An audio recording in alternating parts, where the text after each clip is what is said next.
ইসির রোডম্যাপে ফেব্রুয়ারির শুরুতে ভোট, নভেম্বরে তফসিল, সেপ্টেম্বরে শেষ হবে ভোটার তালিকা ও সীমানা নির্ধারণ।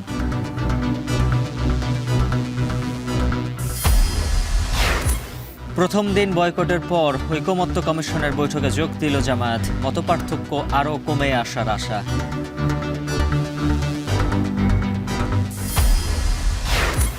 ডাকসু নির্বাচনের সুষ্ঠু পরিবেশ নেই, অভিযোগ ছাত্র দলের। দ্রুত তফসিল চায় অন্য সংগঠনগুলো। নিরাপত্তায় ঘাটতি নেই, দাবি প্রক্টরের। ডেঙ্গু সংক্রমণের সুযোগ নিচ্ছে ব্যবসায়ীরা, বেড়েছে টেস্টের খরচ। পার্বত্য অঞ্চলে একই সঙ্গে ছড়াচ্ছে ম্যালেরিয়া।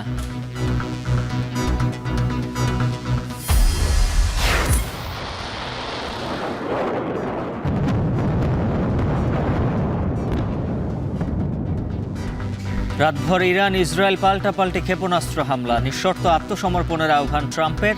যুদ্ধ কেবল শুরু, হুঁশিয়ারি খামেনির।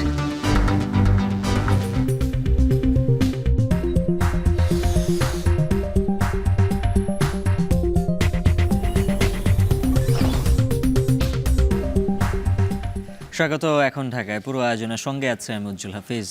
জাতীয় সংসদ নির্বাচনের রোডম্যাপ প্রণয়নের কাজ শুরু করেছে নির্বাচন কমিশন। কমিশনের রোডম্যাপে ফেব্রুয়ারির প্রথম সপ্তাহে ভোট এবং নভেম্বরে তফসিলের সময়সীমা নির্ধারণ করা হচ্ছে। ভোটার তালিকা এবং সীমানা পুনর্নির্ধারণের কাজ আগামী 30 সেপ্টেম্বরের মধ্যে শেষ করতে চায় ইসি। তবে বিশ্লেষকদের শঙ্কা, সমন্বিত নির্বাচনী নিরাপত্তা ব্যবস্থা তৈরি না করলে ব্যর্থ হতে পারে আগামী নির্বাচন। আরও জানাচ্ছেন বেলায়েত হোসাইন। লন্ডনে বিএনপির ভারপ্রাপ্ত চেয়ারম্যান তারেক রহমানের সাথে প্রধান উপদেষ্টার বৈঠকের পর থেকে বদলাতে শুরু করেছে বাংলাদেশের নির্বাচনী হাওয়া। প্রথমে জুন, তারপর এপ্রিল, কিন্তু ডরচেস্টারের বৈঠক আসন্ন জাতীয় সংসদ নির্বাচনকে ফেব্রুয়ারিতে নিয়ে এসে ঠেকিয়েছে। সেই অনুযায়ী প্রস্তুতিও শুরু করে দিয়েছে নির্বাচন কমিশন। ইসি সূত্র বলছে, ফেব্রুয়ারির প্রথম সপ্তাহে ভোট গ্রহণ এবং নভেম্বরে তফসিল ঘোষণার প্রাথমিক সময়সীমা ধরে নিয়ে রোডম্যাপ প্রণয়নের কাজ শুরু হয়ে গেছে। ত্রয়োদশ জাতীয় সংসদ নির্বাচনের কর্মপরিকল্পনা নিয়ে বৃহস্পতিবার কমিশন সভায় বসছে ইসি। সেই সভায় নির্বাচনের চলমান কাজগুলো পর্যালোচনার পর ঠিক করা হবে পরবর্তী কার্যক্রম। কমিশন সূত্র বলছে, আগামী 30 সেপ্টেম্বরের মধ্যে সীমানা পুনর্নির্ধারণের খসড়া প্রকাশ আর সম্পূরক ভোটার তালিকা প্রকাশ করা হবে। একই সময়ের মধ্যে সম্পন্ন করা হবে নির্বাচনী সামগ্রী কেনাকাটার কাজ। চলতি মাসের 22 তারিখের মধ্যে রাজনৈতিক দল নিবন্ধনের আবেদন প্রক্রিয়াও সম্পন্ন করা হবে। আইনে যেসব জায়গায় সংশোধন আসবে, তারপরে তাদের যে সমস্ত ম্যানুয়াল, তাদের ট্রেনিং, মানুষজনকে তৈরি করা, বা যে পরিবর্তন হবে, পরিবর্তিত অবস্থাগুলো সব জায়গার মতন ঠিক করা, এই জায়গাগুলোতে তাদের মনোযোগ দিতে হবে নতুনভাবে। আর তাছাড়া মোটামুটি গতানুগতিক যে কাজগুলো, ভোট কেন্দ্র রেডি করা, ভোটার তালিকা রেডি করা, সীমানা নির্ধারণ করা, এগুলো তো তারা অনেক দিন আগে থেকে তাদের রেডি হচ্ছে তারা, এবং আমার ধারণা এটা কোনো জটিলতা নাই। বিশ্লেষকরা বলছেন, অন্তর্বর্তী সরকারের অধীনে হলেও অতীতের যে কোনো নির্বাচনের চেয়ে কঠিন হবে আসন্ন সংসদ নির্বাচন। বিশেষ করে দাপ্তরিক প্রস্তুতি ছাপিয়ে কমিশনের জন্য সবচেয়ে বড় চ্যালেঞ্জ হবে মাঠ প্রশাসনের নিয়ন্ত্রণ। সেক্ষেত্রে আইন শৃঙ্খলা পরিস্থিতির দিকে সবচেয়ে বেশি নজর দেওয়ার তাগিদ তাদের। এবার কিন্তু মনে হচ্ছে চ্যালেঞ্জিং, যেহেতু অন্তর্বর্তী সরকার আছে, চ্যালেঞ্জিং নাই, ইলেকশন ভালো হবে, আসলে কিন্তু তা না। এবার কিন্তু অনেক চ্যালেঞ্জ। দীর্ঘদিন দেশে কিন্তু নির্বাচনে যে একটা পরিবেশ লাগে, আবহাওয়া লাগে, সেটা কিন্তু বঞ্চিত, মানে সেটা নাই, অনুপস্থিত বলতে গেলে। আইন শৃঙ্খলা বাহিনী প্লাস প্রশাসন, এই সব কিছু মিলাই এই যে নির্বাচনে একটা পরিবেশ তৈরি করতে হবে এবং সমতল ক্ষেত্র করতে হবে সবার জন্যে, সেইখানে কাজ করতে হবে ইলেকশন কমিশনকে। আমরা তো গত 15-16 বছর যেটা দেখেছি, মাঠ প্রশাসন তাদের মতো করে নির্বাচন পরিচালনা করেছে এবং নির্বাচন কমিশনের বিশেষ কোনো ভূমিকা ছিল না। ওই জিনিসটা একটা শিপমেন্ট লাগবে, কিভাবে তারা মাঠ প্রশাসনকে তাদের নিয়ন্ত্রণে আনবে, তাদের অথরিটি এস্টাবলিশ করবে, সেটা তাদের জন্য চ্যালেঞ্জিং। তারা বলছেন, ভোটকে সামনে রেখে তৈরি করতে হবে সমন্বিত নির্বাচনী নিরাপত্তা ব্যবস্থা। তা না হলে ব্যর্থ হতে পারে আগামী নির্বাচন। আমি যেটা সবচেয়ে বেশি এখন চিন্তিত, যে নির্বাচনকে যদি প্রতিদ্বন্দ্বিতামূলক না করা যায়, নির্বাচন সুষ্ঠুভাবে তোলা খুব কঠিন। একটা সমন্বিত নির্বাচনে নিরাপত্তা ব্যবস্থা গড়ে তোলা দরকার, এবং এটা শুধু ইলেকশন কমিশন না, আইন শৃঙ্খলা রক্ষাকারী বাহিনী যারা আছে সবার সঙ্গে মিলে একসঙ্গে একটা প্ল্যান করা দরকার। না হলে আমাদের নির্বাচন চ্যালেঞ্জের মুখে পড়ে যাবে, এবং এই কাজটা করতে না পারলে ইলেকশন ব্যর্থ হতে পারে। সেক্ষেত্রে রাজনৈতিক দলগুলোর কাছ থেকে প্রতিশ্রুতি আদায় করেই যেন রোডম্যাপের দিকে আগায় নির্বাচন কমিশন, সেই পরামর্শই দিচ্ছেন তারা। নির্বাচনের যে কোড অফ কন্ডাক্ট, আচরণ বিধিমালা আছে, আমাদের একটা সুপারিশ আছে যে প্রত্যেকটা পলিটিক্যাল পার্টিকে ইলেকশন কমিশন ডাকবে, ডেকে কোড অফ কন্ডাক্ট পরে তাদের স্বাক্ষর নেবে ওখানে, যাতে করে তারা এটাকে মেনে চলে। সো এইভাবে ইলেকশন কমিশনকে কিছু স্ট্র্যাটেজি নিতে হবে, যাতে করে পরিবেশটা, এই যে অস্থিরতাটা, এই যে ভায়োলেন্সের সম্ভাবনা, এগুলোকে তারা কন্ট্রোল করতে পারে।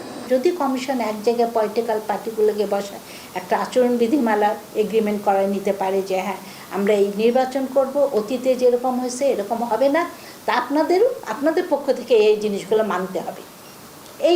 এরকম করে না করলে আসলে কোনো কিছুরই পরিবর্তন আসবে না, সেই গতানুগতিক ধারাতেই চলতে থাকবে।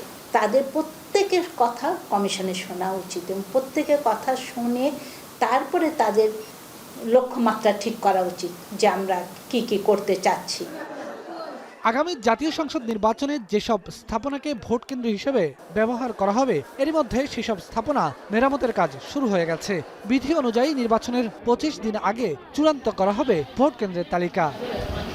বেলায়েত হোসাইন, এখন, ঢাকা।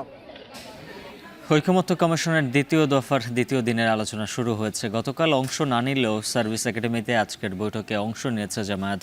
আজকের আলোচ্যসূচিতে আছে সাংবিধানিক পথগুলোতে নিরপেক্ষ নিয়োগ সহ সংবিধানে এনসিসি নামে আলাদা কাউন্সিল গঠনের প্রস্তাব। এছাড়া আজ আলোচনা হবে রাষ্ট্রপতি নির্বাচন পদ্ধতি ও জেলা সমন্বয় কাউন্সিল গঠনের ইস্যু।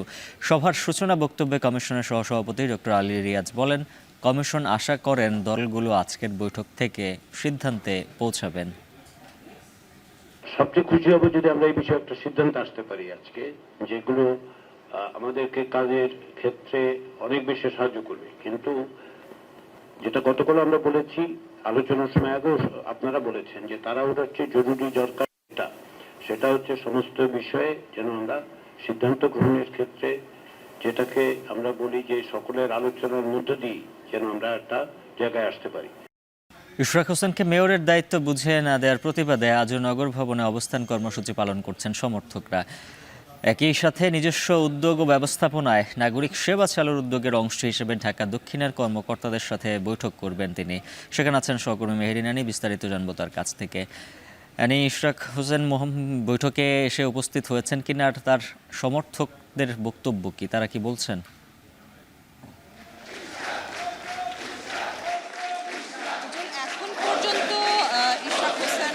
নগর ভবনে আসেনি এবং এখানে কিন্তু আজকে সকাল 11টা তারিখে মতবিনিময় সভা হওয়ার কথা রয়েছে। তার প্রেক্ষিতে কিন্তু আজকে সকাল থেকে বৃষ্টি উপেক্ষা করে ইশরাক সমর্থকরা এখানে জড়ো হয়েছেন। আপনি দেখতে পাচ্ছেন আমার পেছনে ইশরাক সমর্থক যারা আছেন তারা এখানে স্লোগান দিচ্ছেন। তারা আসলে এখানে সকাল থেকে আছেন এবং তারা বলছেন যে উপদেষ্টা আসিফের পদত্যাগ চাচ্ছেন এবং এই ইশরাক হোসেনকে এখন পর্যন্ত মেয়র পদে বসানোর না কারণে কিন্তু তারা এখানে আসলে জড়ো হয়েছেন এবং তারা বলছেন যে ঢাকা দক্ষিণ সিটি কর্পোরেশনের সকল কার্যক্রম কিন্তু বন্ধ রয়েছে এবং আপনি জানেন যে এই মুহূর্তে কিন্তু ঢাকা দক্ষিণে কিন্তু করোনা এবং যে ডেঙ্গুর যে প্রাদুর্ভাব সেটা কিন্তু অনেকটাই বেড়েছে এবং তারাও কিন্তু এই কথাগুলো বলছে যে যেহেতু ঢাকা দক্ষিণে ডেঙ্গু এবং করোনা বাড়ছে সেক্ষেত্রে কিন্তু এখনও ঢাকা দক্ষিণে সব ধরনের কার্যক্রম বন্ধ রয়েছে। তো তারা চাচ্ছেন যে অতি দ্রুত মেয়র পদে ইশরাক হোসেনকে বসাতে এবং আপনি যেটি আমাকে বলছিলেন যে ইশরাক হোসেন এখন পর্যন্ত এখানে আজকে যে সভাটি রয়েছে সেখানে এসে পৌঁছেছে কিনা, এখন পর্যন্ত তিনি আসেনি। এই সভাটি কিন্তু 11টা হওয়ার কথা ছিল এবং আজকে এখানে তিনি ঢাকা দক্ষিণ সিটি কর্পোরেশনের প্রতিটি ওয়ার্ডের যারা মশক কর্মীরা আছেন এবং মশক কর্মীদের যে সুপারভাইজাররা আছেন তাদের সাথে কিন্তু তিনি আজকে বৈঠক করবেন এবং ঢাকা দক্ষিণ সিটি কর্পোরেশনের যে ডেঙ্গু পরিস্থিতি সেটি নিয়ে তিনি তাদের সাথে কথা বলবেন এবং নির্দেশনা দেওয়ারও কথা রয়েছে। এবং আপনি কিন্তু জানেন যে গেল 2 দিন ধরেই কিন্তু তিনি এই ঢাকা দক্ষিণ সিটি কর্পোরেশনে আসছেন এবং তিনি এই ঢাকা দক্ষিণ সিটি কর্পোরেশনের যারা কর্মচারীরা আছেন তাদের সাথে তিনি বৈঠক করছেন এবং আপনি এটিও জানেন যে উনি কিন্তু শপথ না নিয়েই এই ঢাকা দক্ষিণ সিটি কর্পোরেশনে তিনি এই কর্মচারীদের সাথে তিনি তার মতবিনিময় সভা চালু রেখেছে এবং তারই প্রেক্ষিতে কিন্তু আজও বুধবার তিনি আজকে ঢাকা দক্ষিণের যে মশক কর্মীরা আছে তাদের সাথে বসবেন এবং আপনি এখানে দেখতে পাচ্ছেন যে এই ঢাকা দক্ষিণের যারা আসলে ইশরাক সমর্থকরা আছেন তারা এখানে সকাল থেকে স্লোগান দিচ্ছে। তাদের একটাই দাবি যে মেয়র পদে তাকে যতক্ষণ না পর্যন্ত দায়িত্ব বুঝিয়ে না দেওয়া হবে তারা তাদের এই কর্মসূচি চলমান রাখবে এবং এই কর্মসূচি চলমান যতক্ষণ না পর্যন্ত তারা তাদের এই দাবি না মানছে এবং তারা কিন্তু এই কর্মসূচি চালিয়ে যাবেন এবং তার মধ্যে তারা এই কথাটি বলছে যে যদি মেয়র ইশরাককে মেয়র পদে বসানো হয়ও তারপরে কিন্তু তারা আসলে উপদেষ্টা আসিফের পদত্যাগ চাচ্ছে। তাই এখন পর্যন্ত আসলে ইশরাক আসেনি, তো ইশরাক আসলে পরবর্তী বিস্তারিত আমি আপনাকে আরও জানাতে পারবো। নগর ভবন থেকে সবশেষ জানাচ্ছিলেন মেহেরিনা নেই। ডাকসু নির্বাচনের জন্য ঢাকা বিশ্ববিদ্যালয়ের সিন্ডিকেটের নির্বাচন কমিশন গঠনসহ বেশ কিছু সিদ্ধান্ত হলেও ছাত্রদল এখনই নির্বাচন চাইছে না। বর্তমান প্রশাসনের অধীনে নিরাপত্তা ও সুষ্ঠু পরিবেশ না থাকার অভিযোগ তাদের। আর ছাত্র শিবির সহ অন্য ছাত্র সংগঠনগুলো 2-1 দিনের মধ্যে ডাকসু নির্বাচনের তফসিল ঘোষণার দাবি জানিয়েছে। এদিকে নিরাপত্তা নিশ্চিত করতে বিশ্ববিদ্যালয় প্রশাসনের কোনো গাফিলতি নেই বলে সাফ জানিয়েছেন প্রক্টর। ফরহাদ বিন নূরের প্রতিবেদনে থাকছে বিস্তারিত। 3 দশক পর 2019 সালে ঢাকা বিশ্ববিদ্যালয় ছাত্র সংসদ নির্বাচন হলেও ডাকসুর স্বতন্ত্র প্রতিষ্ঠান হিসেবে দাঁড়াতেই পারেনি, বরং সরকার দলীয় ছাত্র সংসদ দ্বারা ছিল প্রভাবিত। জুলাই গণ অভ্যুত্থানের যে ঐতিহাসিক 9 দফা, তার একটি ছিল দেশের সব শিক্ষা প্রতিষ্ঠানে ছাত্র সংসদকে কার্যকর করার দাবি। কিন্তু 5 আগস্ট স্বৈরাচার পতনের পর 10 মাস পার হলেও এখনও অকার্যকর ঢাকা বিশ্ববিদ্যালয় ছাত্র সংসদ সহ দেশের সব শিক্ষা প্রতিষ্ঠানেরই ছাত্র সংসদ। ঢাকা বিশ্ববিদ্যালয়ের সাধারণ শিক্ষার্থী সহ বিভিন্ন ছাত্র সংগঠনও দফায় দফায় আন্দোলন করেছে ডাকসুর দাবিতে। কেউ কেউ চেয়েছে আগে গঠনতন্ত্রের সংস্কার, তারপর নির্বাচন। ডাকসু নির্বাচন নিয়ে গঠিত কমিশনকে বিভিন্ন ছাত্র সংগঠন গঠনতন্ত্রের বিভিন্ন সংস্কারের প্রস্তাবও দেয়। অবশেষে সোমবার সিন্ডিকেট সভায় অনুমোদন হয় সংশোধিত গঠনতন্ত্র। এর আগে ডাকসু নির্বাচনে 6 সদস্যের নির্বাচন কমিশন থাকলেও এবার নির্বাচন পরিচালনায় স্বচ্ছতা, গ্রহণযোগ্যতা ও সার্বিক সহায়তা নিশ্চিত করতে কমিশনের সদস্য সংখ্যা বাড়িয়ে সর্বোচ্চ 10 জন করা হয়েছে। উদ্ভিদ বিজ্ঞান বিভাগের অধ্যাপক ডক্টর মোহাম্মদ জসিম উদ্দিনকে প্রধান রিটার্নিং কর্মকর্তা করে বাকিদের দায়িত্বও বন্টন করা হয়েছে। 31 জুলাইয়ের মধ্যে নির্বাচন করা সম্ভব বলে এদিন গণমাধ্যমকে জানান প্রক্টর। আমরা যেটা ওয়ার্কআউট করে দেখেছি তাতে জুলাই মাসের মধ্যে নির্বাচন করা সম্ভব। ঢাকা বিশ্ববিদ্যালয় প্রশাসনের এই সিদ্ধান্তকে স্বাগত জানাচ্ছে সব ছাত্র সংগঠনই। গঠনতন্ত্রে ভোটার ও প্রার্থীর বয়স সীমা বেঁধে দেওয়ার প্রয়োজন ছিল বলে মনে করছে বাংলাদেশ গণতান্ত্রিক ছাত্র সংসদ। ছাত্র শিবিরও বলছে ডাকসুর সভাপতির পদকে অলংকারিক পদ হিসেবে রেখে গঠনতন্ত্রে সংশোধন করা যেত। সভাপতির যেই কার্যক্ষমতা, সেই কার্যক্ষমতার ব্যাপারে আমাদের প্রস্তাবনা ছিল এটাকে অলংকারিক করা। নির্বাচিত যে ডাকসু প্যানেল আসবে, আমরা আশা করব সেই প্যানেলের মাধ্যমে যেই সংস্কার প্রস্তাবনাগুলো আমরা দিয়েছি এবং অন্যান্য ছাত্র সংগঠনগুলো দিয়েছে, তাদের প্রস্তাবনাগুলোর আলোকে একটা সংস্কার, মৌলিক যে সংস্কার আমরা চেয়েছি সেই সংস্কারটা বাস্তবায়িত হবে।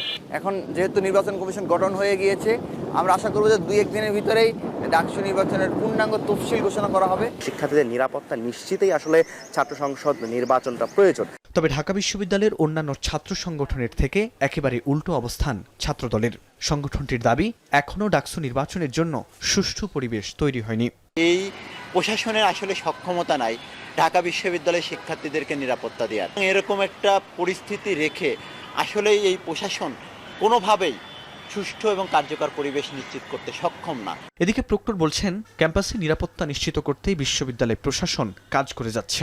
অনাকাঙ্ক্ষিত ঘটনা এড়াতে সবার সহযোগিতা প্রত্যাশা করেন তিনি। আমরাও নিজেরা ঘুরে ঘুরে দেখি, শিক্ষার্থীরা বলেন, আমরা সেগুলো মিট আপ করার চেষ্টা করছি। আমাদের প্রচেষ্টা আছে, আমরা নিরবিচ্ছিন্ন কাজ করছি, আমার টিম কাজ করছে, আমার আনসার কাজ করছে, আমার ভলান্টিয়ার ছাত্ররা কাজ করছে। সংশোধিত গঠনতন্ত্রে ডাকসু ও হল সংসদ নির্বাচনে ভোটার ও প্রার্থী হতে হলে শিক্ষার্থীকে ঢাকা বিশ্ববিদ্যালয়ের পূর্ণকালীন শিক্ষার্থী হতে হবে। ফরহাদ বিন নূর, এখন, ঢাকা। বরগুনায় ডেঙ্গু আক্রান্তের সংখ্যা 2000 ছাড়িয়েছে। রোগের চাপ বাড়ায় হিমশিম অবস্থা চিকিৎসকদের। এদিকে কুমিল্লার দাউদকান্দিতে ভয়াবহ রূপ নিয়েছে ডেঙ্গু পরিস্থিতি। বিস্তারিত জানাতে বরগুনা সদর হাসপাতাল থেকে যুক্ত আছেন সহকর্মী জিয়াদ মাহমুদ এবং কুমিল্লা থেকে যুক্ত আছেন মাসুদ আলম। শুরুতেই যাচ্ছে জিয়াদের কাছে। জিয়াদ, জানাবেন ডেঙ্গু সংক্রমণের হার কতটা বেড়েছে আর পরিস্থিতি নিয়ন্ত্রণে কী উদ্যোগ নিয়েছে জেলা প্রশাসন?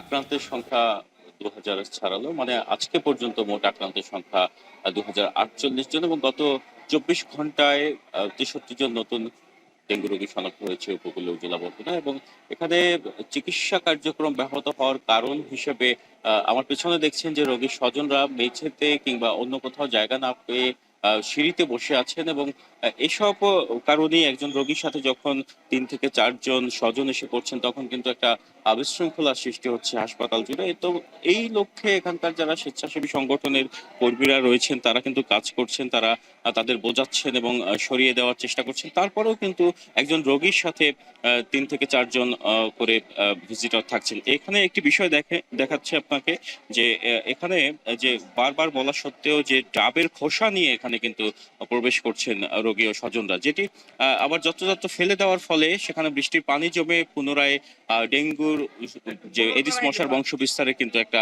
শঙ্কা থেকে যায়। তো এখানকার মানুষকে সচেতনতা প্রয়োজন ডেঙ্গু প্রতিরোধের ক্ষেত্রে। প্রথম থেকেই হাসপাতাল কর্তৃপক্ষ কিংবা প্রশাসন বলে আসছেন যে সচেতনতার বিকল্প নেই। এই মুহূর্তে ডেঙ্গুর প্রাদুর্ভাব যেভাবে ছড়িয়ে পড়েছে এটি একটি মহামারী রূপ ধারণ করেছে। আরেকটি বিষয়, এই হাসপাতালের বরাদ্দ হচ্ছে 100 জনের জন্য, 250 শয্যায় উন্নতি করা হলেও বরাদ্দের ক্ষেত্রে 100 শয্যার বরাদ্দ রাখা হয়েছে। সেক্ষেত্রে যে খাবার থেকে শুরু করে ঔষধ যে ব্যবস্থা সেক্ষেত্রে কিন্তু 100 জনের বরাদ্দ পাচ্ছে এখানকার রোগীরা। তো সেক্ষেত্রে একটু বিড়ম্বনায় পড়তে হচ্ছে, যেহেতু এই হাসপাতালে এই মুহূর্তে 200-র বেশি ডেঙ্গু রোগী ভর্তি রয়েছেন, পাশাপাশি অন্যান্য রোগীর সংখ্যাও নেহাত কম না। সব মিলিয়ে আমরা হাসপাতাল কর্তৃপক্ষ কাছ থেকে জেনেছি প্রায় 500 জন রোগী ভর্তি থাকেন এই হাসপাতালে এবং আপনি দেখছেন যে মেঝেতে তারা স্থান করে নিয়েছেন। স্থান সংকুলন না হওয়ায় ওয়ার্ডগুলো কিন্তু ভরে গেছে, ওয়ার্ডের মেঝেতেও কিন্তু রোগী রয়েছেন। তো এখন এখানে হাসপাতাল কর্তৃপক্ষ রীতিমতো হিমশিম খাচ্ছেন।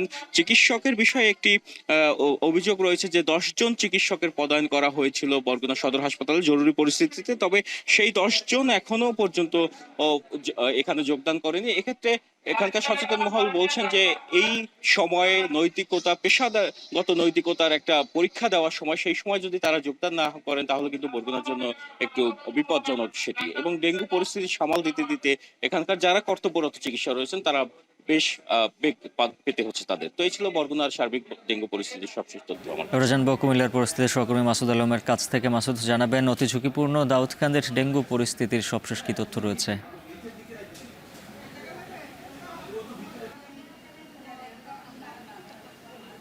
উজ্জ্বল, দাউদকান্দিতে আসলে নতুন করে আক্রান্তর হার কিন্তু বাড়ছে বলে আমাদেরকে জানিয়েছেন উপজেলা স্বাস্থ্য কমপ্লেক্সের পক্ষ থেকে। গত 24 ঘন্টায় এই উপজেলায় আরও 6 জন কিন্তু নতুন করে আক্রান্ত হয়েছেন। এ নিয়ে এই উপজেলায় প্রায় 7 শতাধিকের বেশি কিন্তু ডেঙ্গু রোগে আক্রান্ত হয়েছেন এবং সবাই কিন্তু বিভিন্ন জায়গায় কিন্তু যে চিকিৎসা সেটা নিচ্ছেন। তবে এখানকার উপজেলা স্বাস্থ্য কর্মকর্তা আমাদেরকে জানিয়েছেন যে শুধুমাত্র উপজেলা স্বাস্থ্য কমপ্লেক্সে প্রায় 122 জনের মতো রোগী এখানে এসেছেন এবং ভর্তি হয়ে চিকিৎসা নিচ্ছেন। এখন বর্তমানে প্রায় 13 থেকে 14 জন রোগী ভর্তি রয়েছেন। তবে এখানকার যারা বাসিন্দা রয়েছেন তারা বলছেন যে আসলে সরকারি হাসপাতালগুলো থেকে কিন্তু বেসরকারি হাসপাতালগুলোতে প্রচুর পরিমাণ কিন্তু ফি নেওয়া হচ্ছে। বিশেষ করে যারা ডেঙ্গু রোগে আক্রান্ত হয়েছেন তাদের চিকিৎসা, একই সঙ্গে যারা ডেঙ্গু আক্রান্ত লক্ষণ নিয়ে কিন্তু যারা পরীক্ষা করতে আসছেন তাদের কাছ থেকে কিন্তু অতিরিক্ত ফি নেওয়ার যে অভিযোগ সেটা কিন্তু করা হচ্ছে। তবে এখানকার আমরা হাসপাতালে দেখলাম যে আসলে যারা ভর্তি রয়েছেন তাদের চেয়েও কিন্তু কয়েক গুণ বেশি রোগী কিন্তু বহির্বিভাগে আসছেন বিভিন্ন লক্ষণ নিয়ে। তো চিকিৎসকরা বলছেন যে আসলে মানুষের মধ্যে একটা অবহেলা অনীহা রয়েছে ডেঙ্গু শনাক্ত কিংবা ডেঙ্গু পরীক্ষার লক্ষণগুলো নিয়ে পরীক্ষা করার বিষয়ে। মানুষের মধ্যে পর্যাপ্ত পরিমাণ লক্ষণ থাকলেও কিন্তু মানুষ আসলে ডেঙ্গু পরীক্ষা করছে না। এতে করে কিন্তু পরিস্থিতি কিন্তু একটু অস্বাভাবিকের দিকে যাচ্ছে। তারা বলছেন যে পৌরসভা এলাকার 2টি ওয়ার্ডকে তারা কিন্তু যে ডেঙ্গুর অতি ঝুঁকিপূর্ণ এলাকা হিসেবে চিহ্নিত করেছেন। এই রেড জোন চিহ্নিত করার পর থেকে কিন্তু তারা কিন্তু বিভিন্ন ধরনের প্রচার অভিযান চালাচ্ছেন যাতে করে যারা লক্ষণ নিয়ে থাকেন বা চিকিৎসা করাচ্ছেন না, পরীক্ষা করাচ্ছেন না, তাদের মধ্যে একটু সচেতনতা বাড়ানোর জন্য তারা বিভিন্ন ধরনের কার্যক্রম চালিয়ে যাচ্ছেন। একই সঙ্গে স্থানীয়রা বলছেন যে আসলে ঈদের আগে পরে কিন্তু এই এলাকায় কিন্তু আসলে বিভিন্ন যে ড্রেন নালাগুলো রয়েছে সেগুলো অপরিষ্কার থাকার কারণে মূলত হচ্ছে যে সুযোগটা নিয়ে মূলত ডেঙ্গুর যে প্রকোপ সেটা কিন্তু বাড়ছে। তবে উপজেলা স্বাস্থ্য কমপ্লেক্স এবং জেলা স্বাস্থ্য কমপ্লেক্সের সাথে স্বাস্থ্য বিভাগের সাথে আমরা কথা বলেছি। তারা বলছেন যে আসলে শুধু দাউদকান্দি নয়, পুরো জেলাতে আসলে ডেঙ্গুর প্রকোপটা রয়েছে। তবে খুব দ্রুতই আসলে এর প্রতিরোধে তারা কাজ শুরু করবেন। তো এ ছিল উজ্জ্বল খুলনা থেকে। সহকর্মীদের মাধ্যমে জানাচ্ছিলাম ডেঙ্গু পরিস্থিতির খবর। এদিকে বরগুনায় ডেঙ্গু আক্রান্তের সংখ্যা বাড়ার সুযোগে ডায়াগনস্টিক সেন্টারে বাড়তি অর্থ আদায় সহ ভুল পরীক্ষা নিরীক্ষার অভিযোগ করেছেন রোগী ও স্বজনেরা। এদিকে দাম বেড়েছে মশক নিধন উপকরণের, যেতে বিপাকে জেলার নিম্ন আয়ের মানুষ। আরও জানাচ্ছেন জিয়াদ মাহমুদ। বরগুনার হটস্পট হিসেবে চিহ্নিত গৌরীচন্না ইউনিয়নের বাসিন্দা তাহমিনা আক্তার ডেঙ্গু আক্রান্ত ১৩ বছরের সন্তান মুসাকে নিয়ে দুশ্চিন্তায় দিন পার করছেন সদর হাসপাতালে। গত ১৬ জুন ২ থেকে ৩ ঘন্টার ব্যবধানে অ্যাপোলো ডায়াগনস্টিক, উপকূল ডায়াগনস্টিক ও সদর হাসপাতালে ডেঙ্গু পরীক্ষা করান। তবে এক এক প্রতিষ্ঠানের আলাদা আলাদা রিপোর্টে হতাশ তাহমিনা। এক জায়গায় একভাবে টেস্ট এখন আমরা কারে কোনটা সঠিক সেটা আমরা কেমনে বুঝুম। জেলায় ১২০টির বেশি ক্লিনিক ও ডায়াগনস্টিক সেন্টার রয়েছে, যাদের বেশিরভাগেরই নেই সরকারি অনুমোদন। মানহীন এসব ডায়াগনস্টিকের বিরুদ্ধে রয়েছে বাড়তি অর্থ নেওয়ার অভিযোগ। বিধান ডাক্তার ওই জায়গায় করাইছি, 3টে টেস্ট করেছে, ১,০০০ টাকা নিয়েছে। রংধনুতে এই রিপোর্ট এই টেস্টগুলো করাইছে, আমাদের ১৪৫০ টাকা রাখছে। হাসপাতাল কর্তৃপক্ষ জানায়, রোগীর চাপ বেড়ে যাওয়ায় ডেঙ্গু পরীক্ষা নিরীক্ষার ক্ষেত্রে বেড়েছে বাড়তি চাপ। এইরকম একটা মহামারীর পরিস্থিতিতে এই ব্যাপারটাকে কাজে লাগিয়ে এই যে ব্যবসা, এটা তো একটা খুবই অসাধু চক্রের এটা একটা প্রতারণা। তো এটার ব্যাপারে তো আসলে আমাদের সবারই সচেতন হতে হবে।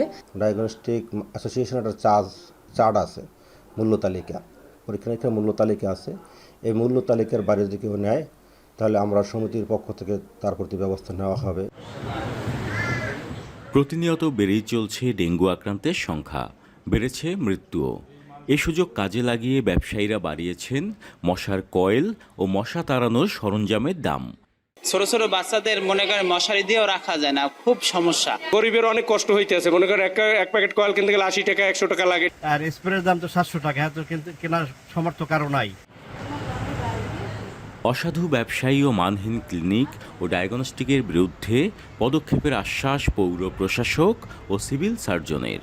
অবৈধ এবং বেআইনি যে ক্লিনিক ডায়াগনস্টিক সেন্টারগুলো আছে, যেগুলা মানহীন রিপোর্ট দেওয়ার অভিযোগ যাদের বিরুদ্ধে আছে, সেগুলোর বিরুদ্ধে আইনগতভাবে ব্যবস্থা নেওয়া হবে। আমাদের কাছে যদি তথ্য উপাত্ত আসে যে এই ক্লিনিক কিংবা এই ডায়াগনস্টিক সেন্টার মানহীন, সেই ক্ষেত্রে আমরা জেলা প্রশাসনের সহযোগিতায় এবং জেলা বিচার বিভাগের সহযোগিতায় এইদেরকে আমরা একেবারে পার্মানেন্টলি বন্ধ করে দেওয়ার চেষ্টা করব। এ পর্যন্ত বরগুনায় ডেঙ্গু আক্রান্তের সংখ্যা ছাড়িয়েছে ২,০০০-এর বেশি। জিয়াদ মাহমুদ, এখন বরগুনা। রাত থেকে থেমে থেমে বৃষ্টি হচ্ছে রাঙামাটিতে। এরই মধ্যে ১০ উপজেলার ঝুঁকিপূর্ণ এলাকার বাসিন্দাদের নিরাপদে সরে যাওয়ার নির্দেশনা দিয়েছে প্রশাসন। এ নিয়ে বিস্তারিত জানাতে রাঙামাটি থেকে যুক্ত আছেন সহকর্মী জিয়াউর রহমান জুয়েল। জুয়েল, জানাবেন রাঙামাটির আবহাওয়া পরিস্থিতির এখন কি খবর, আর ঝুঁকিপূর্ণ এলাকার বাসিন্দারা নির্দেশ মানছেন কিনা?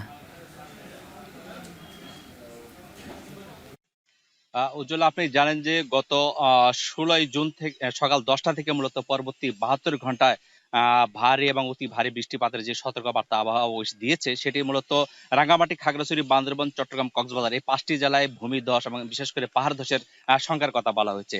এই সতর্কবার্তা দেওয়ার পর থেকেই মূলত জেলা প্রশাসন রাঙ্গামাটির যে ১০টি উপজেলা আছে, জেলা সদর সহ সবগুলো উপজেলা নির্বাহী কর্মকর্তার কাছে মূলত এই নির্দেশনা পাঠিয়ে দিয়েছেন এবং যারা ঝুঁকিপূর্ণভাবে বিভিন্ন পাহাড়ের পাদদেশে বসবাস করছেন তাদেরকে আসলে নিরাপদ যে আশ্রয় কেন্দ্রগুলো আগে থেকে প্রস্তুত রাখা হয়েছে, সেখানে তাদেরকে বলা হয়েছে। তবে আমরা দেখেছি গত দুদিন কিন্তু সেভাবে আসলে বৃষ্টিপাত হয়নি। গতকাল রাত থেকে মূলত থেমেতে হালকা থেকে মাঝারি বৃষ্টিপাত হচ্ছে। এখন আমি যেখানে দাঁড়িয়ে আছি রাঙ্গামাটির লোকনাথ মন্দির এলাকায়, আপনি দেখতে পাচ্ছেন আমার পেছনেও বেশ কিছু বসতি রয়েছে পাহাড়ের পাদদেশে। একটু বলতে চাই, রাঙ্গামাটি শহরে যে পৌর এলাকায় রয়েছে সেখানে অন্তত ২৯টি এলাকা চিহ্নিত করা হয়েছে যেগুলো পাহাড়ের পাদদেশে বসবাস করছেন।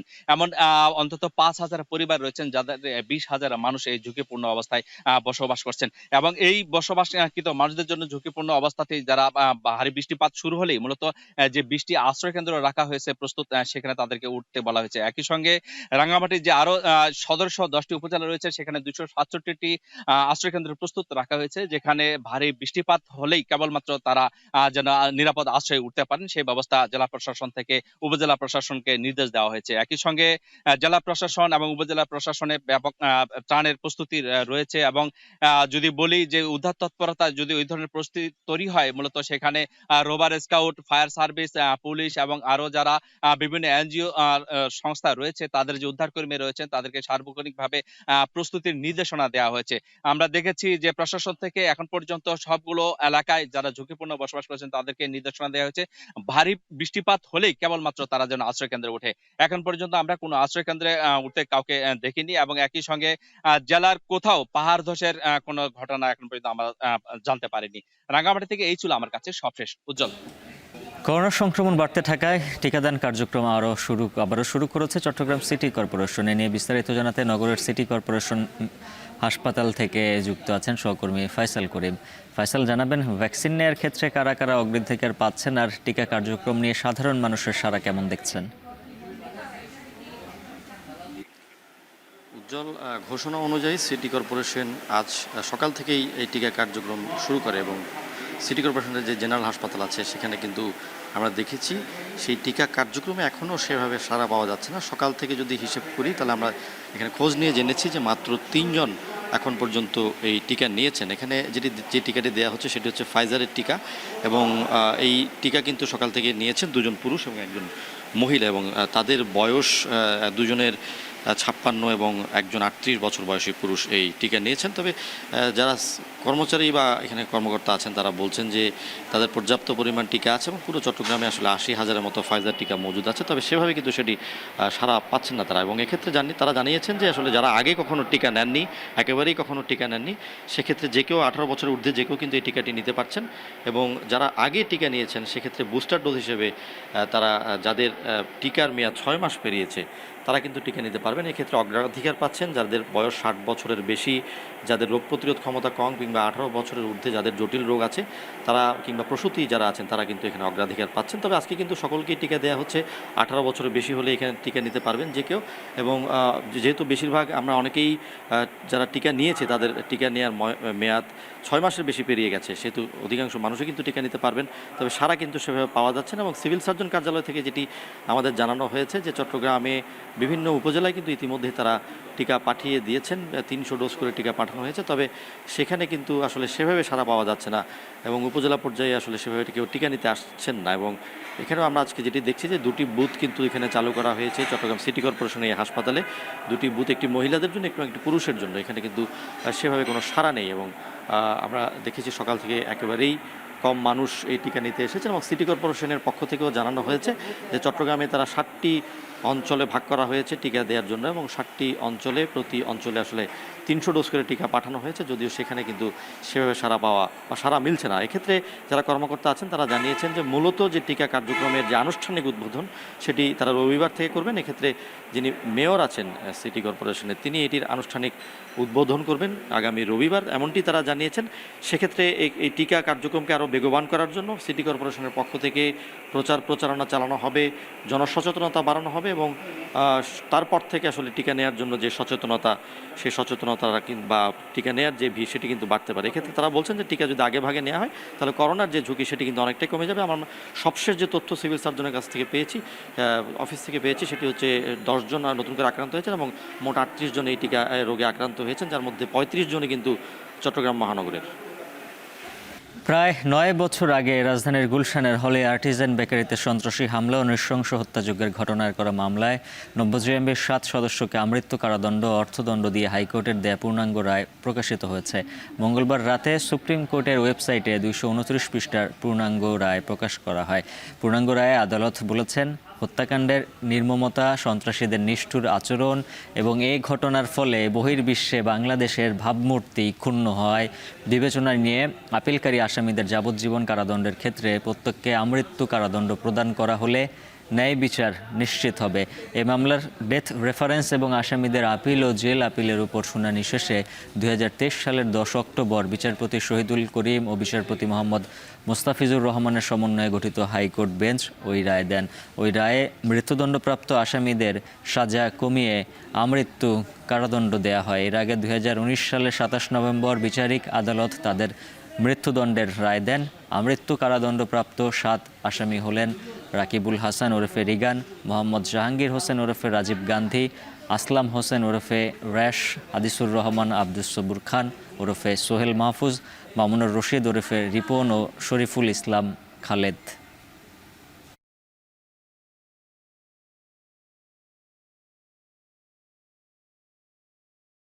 অপহরণ ও গুমের মামলায় র্যাবের আইন ও গণমাধ্যম শাখার সাবেক পরিচালক মোহাম্মদ সোহেলকে ট্রাইব্যুনালে হাজির করা হয়েছে। বিচারপতি মোহাম্মদ গোলাম মর্তুজা মজুমদারের নেতৃত্বাধীন 3 সদস্যের ট্রাইব্যুনালে শুনানি হবে। 2012 সালের দিকে ধানমন্ডি রবীন্দ্র সরোবর থেকে ছাত্র শিবিরের গোলাম মর্তুজা নিহিমকে তুলে নিয়ে যায় র্যাব সদস্যরা, পরে আয়নাঘরে নিয়ে 47 দিন আটকে রাখে। সোহেলের নির্দেশেই মানবতা বিরোধী অপরাধ সংঘটিত হয়েছে বলে অভিযোগ করা হয়েছে। এদিকে ড্রোনে খুঁজতেন জুলাই আন্দোলনকারীদের অতিরিক্ত পুলিশ সুপার ইশতিয়াক কারাগারে জুলাই আগস্টের গণহত্যার মামলায় অতিরিক্ত পুলিশ সুপার ইশতিয়াককেও ট্রাইব্যুনালে আনা হয়েছে। প্রসিকিউশনের তথ্য মতে জুলাই আন্দোলন চলাকালে ঢাকা শহরের বিভিন্ন স্থানে ড্রোন উড়িয়ে ছাত্র জনতার অবস্থান নির্ণয় করে সে তথ্য র্যাব, পুলিশ ও আওয়ামী লীগ ক্যাডারদের দিতেন ইশতিয়াক। মানবতা বিরোধী অপরাধের মামলায় আসামি ইশতিয়াক ঢাকা মেট্রোপলিটন পুলিশের এডিসি হিসেবে কর্মরত ছিলেন। দায়িত্ব পালন করেছেন সিটিটিসি ও সাইবার ফরেন্সিক বিভাগে। ইশতিয়াক সাবেক বিচারপতি আবু আহমেদ জমাদারের ছেলে। এ মামলায় অন্যতম পলাতক আসামি ডিবির হারুন। এদিকে গাবতলী গণহত্যায় এক মামলায় অতিরিক্ত পুলিশ সুপার SM মাইনুলকেও ট্রাইব্যুনালে হাজির করা হয়।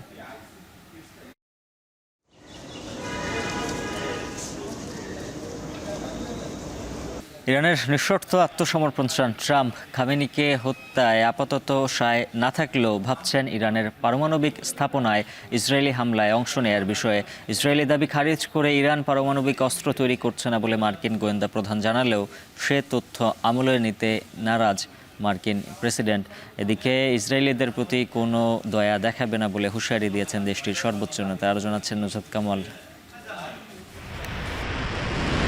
ইরানের আকাশ পূর্ণ নিয়ন্ত্রণে মার্কিন প্রেসিডেন্ট ডোনাল্ড ট্রাম্পের দাবির মধ্যেই ইসরায়েলের দিকে মঙ্গলবারও রাতভর দফায় দফায় চলে ইরানের ক্ষেপণাস্ত্র হামলা। ইসরায়েলের বিমান হামলায় ব্যবহৃত ঘাঁটি লক্ষ্য করে এসব হামলা দাবি তেহরানের। ইসরায়েলের বিরুদ্ধে অপারেশন ট্রু প্রমিসের 11তম ধাপে বুধবার ভোররাতে আবারও অত্যাধুনিক হাইপারসনিক ফাত্তাহ মিসাইল ছোঁড়ার খবর নিশ্চিত করে ইরানের অভিজাত সশস্ত্র বাহিনী IRGC।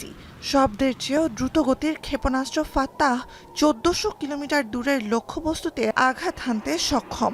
পশ্চিম তীরের আকাশে রাতভর দেখা মেলে ইসরায়েলের দিকে ছুটে যাওয়া ইরানি ক্ষেপণাস্ত্রের। অন্যদিকে ইরান জুড়ে ইসরায়েলের বিমান হামলাও অব্যাহত। তেহরানে দফায় দফায় বিস্ফোরণ।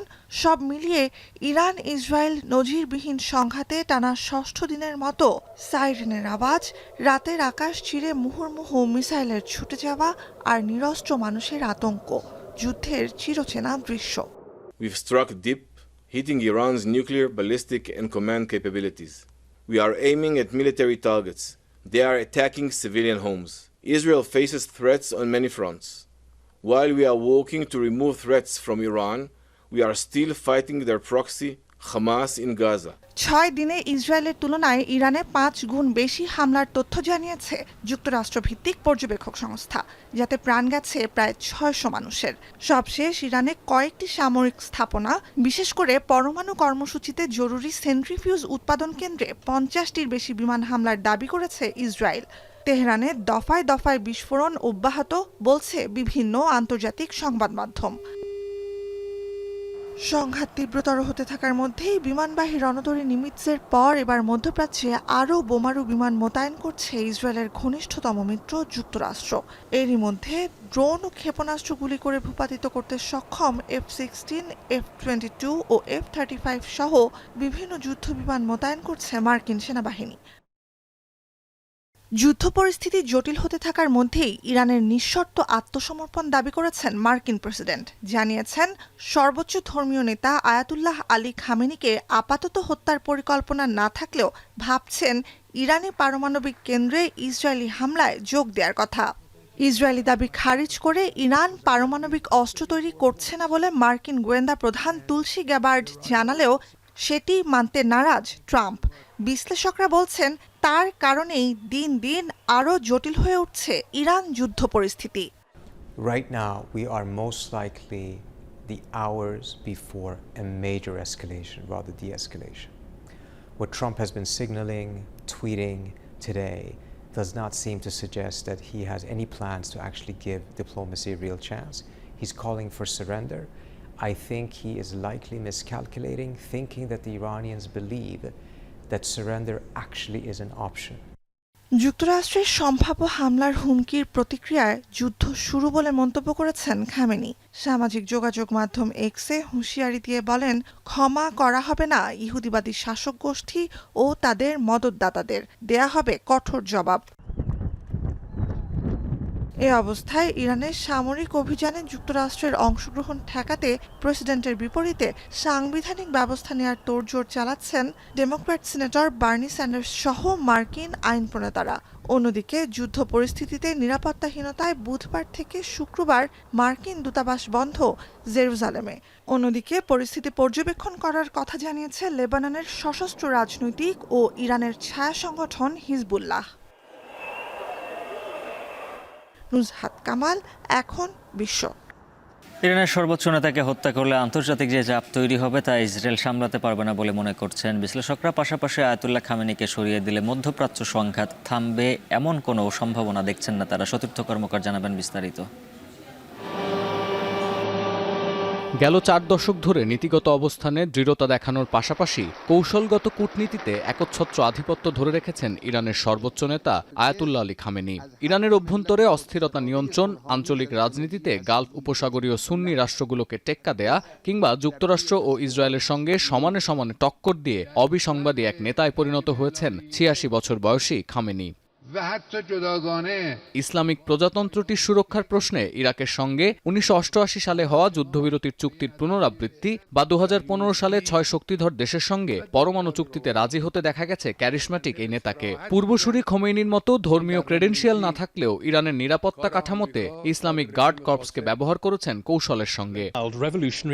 ইতিহাস বলছে লিবিয়ার মুয়াম্মার গাদ্দাফি পশ্চিমাদের চোখে যিনি ছিলেন স্বৈরাচারী শাসক, 2011 সালে তাকে হত্যার সময়ও একই বয়ান প্রচার করেছিল যুক্তরাষ্ট্র ও পশ্চিমা দেশগুলো। এর 8 বছর আগে 2003 সালে সাদ্দাম হোসেনকে হত্যার পর মার্কিন প্রশাসকরা ঘোষণা দেন নিষ্ঠুর শাসকের হাত থেকে রক্ষা পেল ইরাকের নিপীড়িত মানুষ। যদিও গেল 1 যুগ ধরে রাজনৈতিক অস্থিতিশীলতার সঙ্গে লড়ছে লিবিয়া, আর বিবিসি বলছে 51% ইরাকি বিশ্বাস করেন 2003-এ মার্কিন নেতৃত্বাধীন আগ্রাসনের পর থেকে সে দেশের অবস্থা আরও খারাপ হয়েছে। এমন প্রেক্ষাপটে বিশ্লেষকরা বলছেন খামেনিকে হত্যা করলে ইসরায়েলের ওপর আন্তর্জাতিক যে চাপ আসবে তা সামলাতে পারবেন না প্রধানমন্ত্রী বেনিয়ামিন নেতানিয়াহু। কিংবা খামেনি প্রশাসনের পতন হলেই মধ্যপ্রাচ্যে শান্তি প্রতিষ্ঠা হবে এমন কোনো সম্ভাবনাও দেখছেন না তারা, কারণ জাতিগত মর্যাদা ক্ষুণ্ণ হয় এমন কোনো সমঝোতা করবে না Iran. That both parties are right now not capable to stop this war and they need some foreign leverage. For them, honor, national honor is very important. They will not humiliate themselves.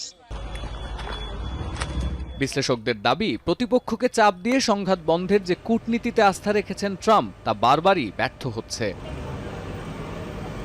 সতীর্থ কর্মকার, এখন বিশ্ব। দামেস্ক ত্রিপোলির পর বিশ্বে বসবাসের অযোগ্য শহরের তালিকার তৃতীয় শীর্ষ শহর ঢাকা। ইকোনমিক ইন্টেলিজেন্সের ইউনিট এর জরিপে এবছরের এ তথ্য উঠে এসেছে।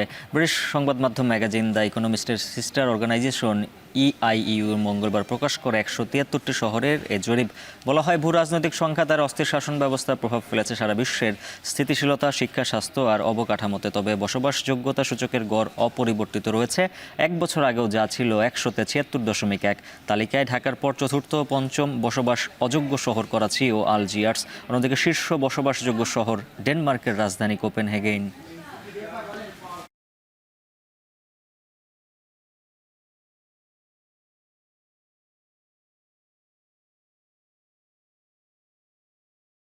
শেষ করবো এখন ঢাকা, তার আগে শিরোনামগুলো জানিয়ে দিচ্ছে আরও একবার। ইসির রোডম্যাপে ফেব্রুয়ারির শুরুতে ভোট, নভেম্বরে তফসিল, সেপ্টেম্বর শেষ হবে ভোটার তালিকা ও সীমানা নির্ধারণ।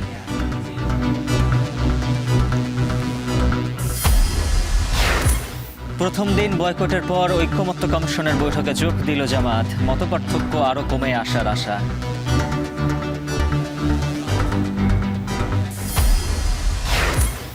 ডাকসু নির্বাচনে সুষ্ঠু পরিবেশ নেই অভিযোগ ছাত্র দলের। দ্রুত তফসিল চায় অন্য সংগঠনগুলো। নিরাপত্তায় ঘাটতি নেই দাবি প্রক্টরের। ডেঙ্গু সংক্রমণের সুযোগ নিচ্ছে ব্যবসায়ীরা। বেড়েছে টেস্টের খরচ। পার্বত্য অঞ্চলে একই সঙ্গে ছড়াচ্ছে ম্যালেরিয়া।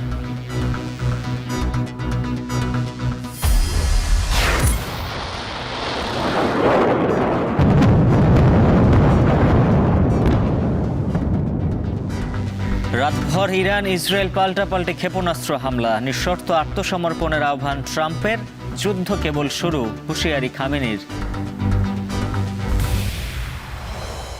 আর এই ছিল এখন ঢাকার আয়োজন। এখন টেলিভিশন ওয়েবসাইটে দেখতে ভিজিট করুন এখন.tv, ফেসবুকে দেখুন facebook.com/tv.এখন, সরাসরি ইউটিউবে দেখুন youtube.com/c/echontv।